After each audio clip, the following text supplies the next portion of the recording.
Today we're reading the story of Hiawatha, Chapter 2. This is adapted from a long poem by Henry Longfellow, and it's adapted by Alan Chaffee and illustrated by Armstrong Sperry. We already read Chapter 1, The Peace Pipe, and Chapter 2 is called The Four Winds. This was our Chapter 1 picture. The great Manitou gathering the tribes and having them smoke the peace pipe and not fight each other, and tell them he was sending them Hiawatha to give them guidance. Chapter 2, The Four Winds. Years passed and the words of Manitou were forgotten. Only the brave Mudjekeewis remembered them. Now in the country of the North Wind, the huge bear, Mishimoqua, had his cave. The great bear came to kill by night, but none dared to hunt him. Mudjekeewis set out to kill the bear. Taking his war club, he went alone to the cave of Mishimoqua. The great bear was lying asleep on top of a mountain. His claws were red with blood. Around his neck hung a belt of wampum, Indian money made from seashells.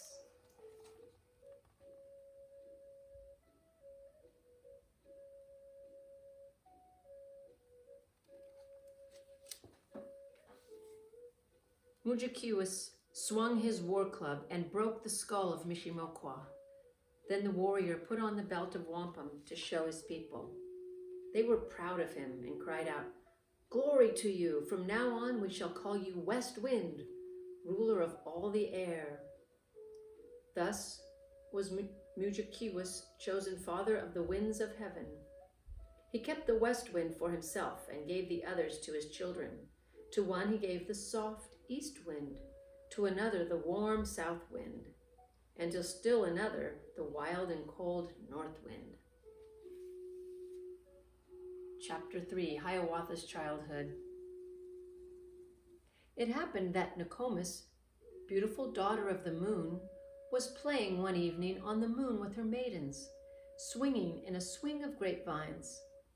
One of her maidens, jealous of Nokomis, cut the grapevine, and Nokomis fell down onto the prairie.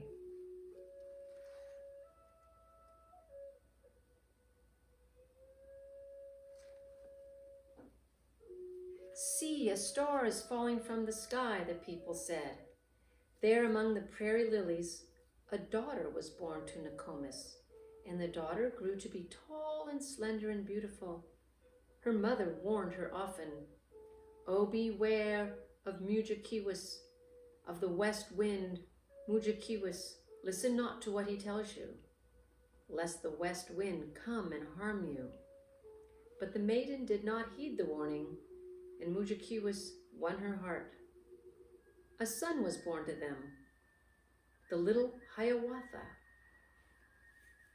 Then great sorrow came to Nokomis's heart, for Mudjekeewis left her and flew back to the kingdom of the west wind. Hiawatha's gentle mother, broken-hearted, died.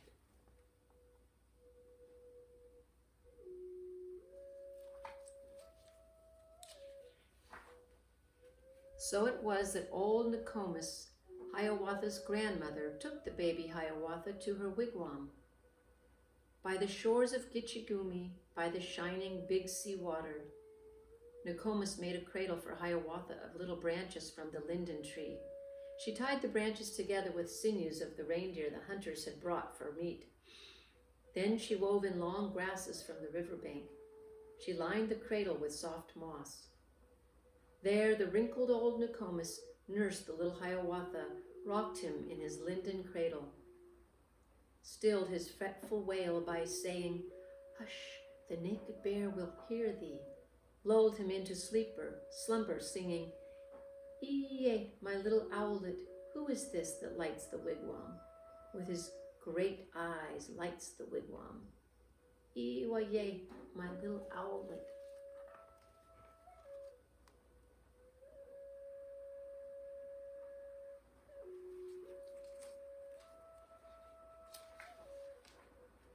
Many things Nokomis taught him.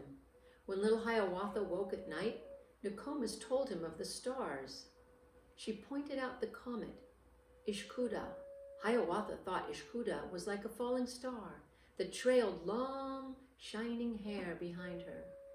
On frosty winter nights, Nokomis showed Hiawatha the northern lights. They seemed to him like warriors dancing with fiery plumes and war clubs. Nokomis showed him the Milky Way leading across the sky. It was like the broad, wide road in heaven, he thought. At the door on summer evenings sat the little Hiawatha, heard the whispering of the pine trees, heard the lapping of the water, sounds of music, words of wonder. Miniwawa, said the pine trees. Mude Aushka, said the water. Saw the firefly, Wawatesi, flitting through the dusk of evening, with the twinkle of its candle lighting up the brakes and bushes. And he sang the song of children, sang the song Nokomis taught him. Wawatesi, little firefly, little flitting white fire insect, little dancing white fire creature, light me with your little candle. Ere in sleep I close my eyelids.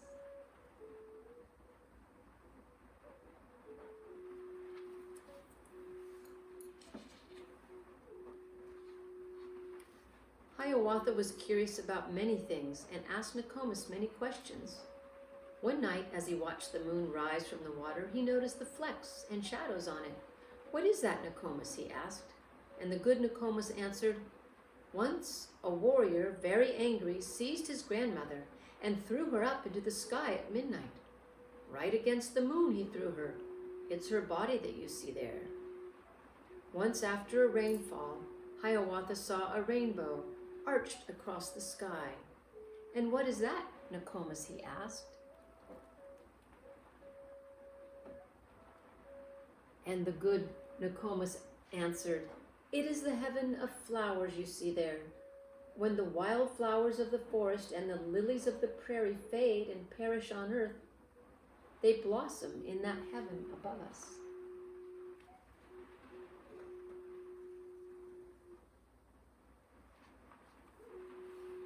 When he heard the owls at midnight hooting and laughing in the forest, Hiawatha cried out in terror, what is that, Nokomis? And the good Nokomis answered, that's only the owl and owlet talking and scolding at each other in their own language.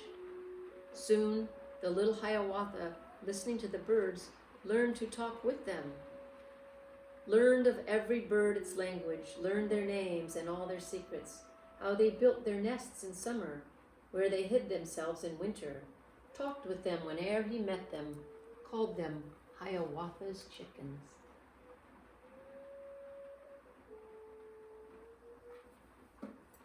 That's the end for now.